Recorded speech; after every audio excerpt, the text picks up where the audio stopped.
Olá, seja bem-vindo mais uma vez neste vídeo, neste canal, eu mesmo e os outros, e vamos aqui conversar a respeito de como nós podemos entender o nosso comportamento, por que fazemos o que fazemos. E sem mais delongas, hoje nós vamos falar a respeito de algo muito importante, que é a identificação e a introjeção. Então vamos iniciar aqui na nossa tela e abrir a nossa célula aqui, para que possamos primeiro definir o que é a identificação. A identificação psíquica é o processo no qual o ego aceita, assimila de forma provisória pessoas, características, assuntos, conhecimentos ou qualquer coisa que lhe faça sentido como objetivo de vida em um determinado momento. Essa identificação, ela pode ser tanto ocasional e provisória, e na verdade ela sempre é ocasional e provisória.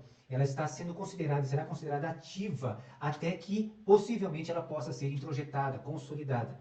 Então isso significa que uma pessoa pode desistir de uma certa identificação, de acordo com a relação que ela tem com o objeto identificado. E vamos falar isso em outras palavras. Isso significa que uma identificação é uma relação que o ego tem com um determinado objeto nós chamamos tudo aquilo que está externo ao nosso aparelho psíquico. Então eu posso me identificar com uma pessoa, eu posso me identificar com um determinado objeto físico, como um bem material, uma casa, um carro, uma roupa, uma moda, um modo de agir, com hábitos, enfim, com estética de outras pessoas. Então essa identificação inicialmente vai gerar um desejo, vai gerar um impulso de estar sendo parecido, para se identificar com aquele objeto externo. Entretanto, ela está ativa, ou seja, ela está modulada, ela está sendo trabalhada até que, por velocidade e repetição, como nós já vamos falar agora, ela se torne aí consolidada. Ela não está mais transicionando, não está mais vivo, ativo, e ela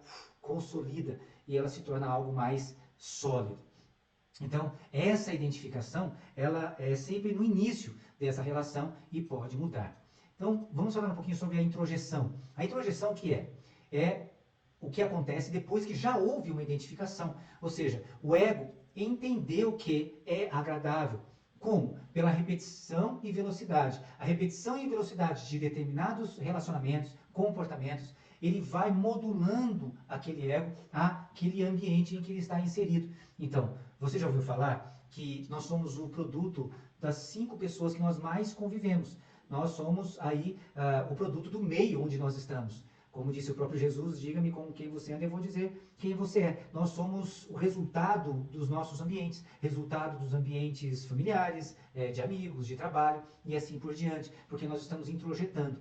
Então, quando esse momento acontece, deixa de estar ativo e passa a estar consolidado. Logo, se torna um valor. E isso vai mudar tudo. Vamos ver. A introjeção, quando se torna valor, ele vai formar, no caso, quando não há uma formação, ele vai formar, mas se há já uma formação e ele vai modificar, é uma formatação do ego ideal e do ideal de ego. Então, eu estou falando de ego ideal, que vai formatar, mudar, modificar a forma, por exemplo, como eu me relaciono com o ambiente de fora. Estou falando, por exemplo, eu vou mudar o meu modo de vestir, eu vou mudar a minha maneira de falar, eu posso mudar a minha maneira de me relacionar, outros relacionamentos com outras pessoas diferentes, que pensam diferentes, politicamente e assim por diante.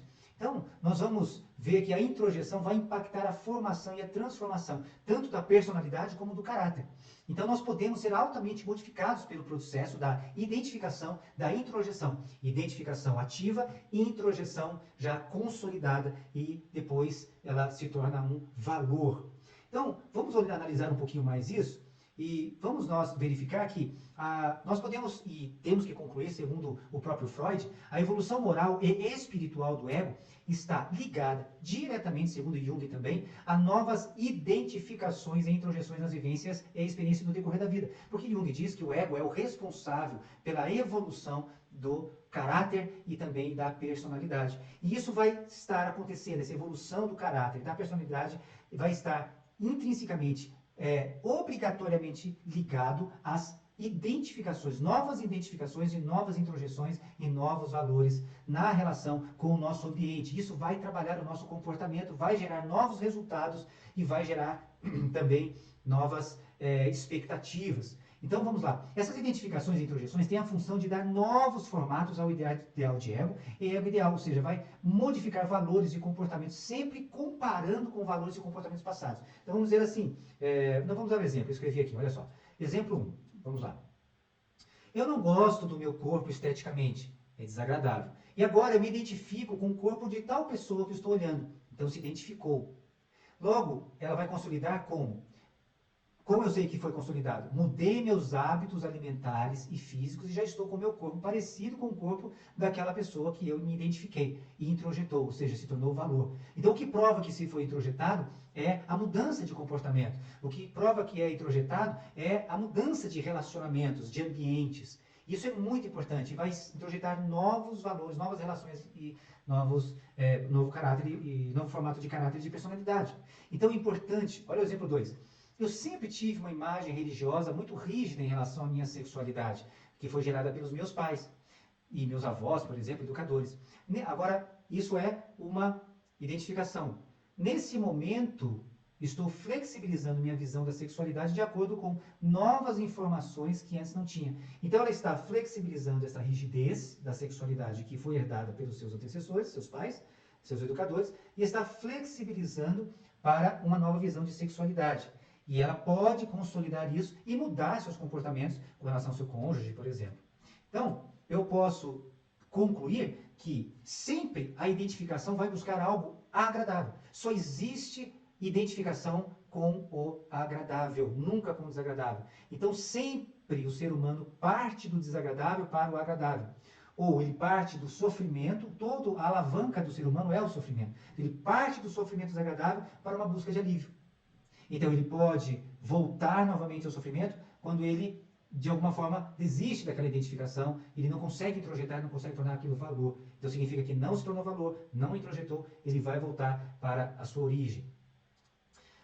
Também devemos dizer que esse agradável, ele pode ter um preço a pagar e novas regras devem ser seguidas, mas o ego consegue se identificar com o resultado agradável dessa transição. Então vejamos, por exemplo, com o exemplo da academia, lá do corpo. Vamos colocar esse exemplo. Eu não gosto do meu corpo esteticamente, é desagradável, e agora eu me identifico com o corpo de tal pessoa. Ou seja, para eu chegar no corpo que aquela pessoa com que eu me identifiquei, para eu chegar lá, eu tenho que mudar meus hábitos alimentares e físicos para já estar com um corpo parecido.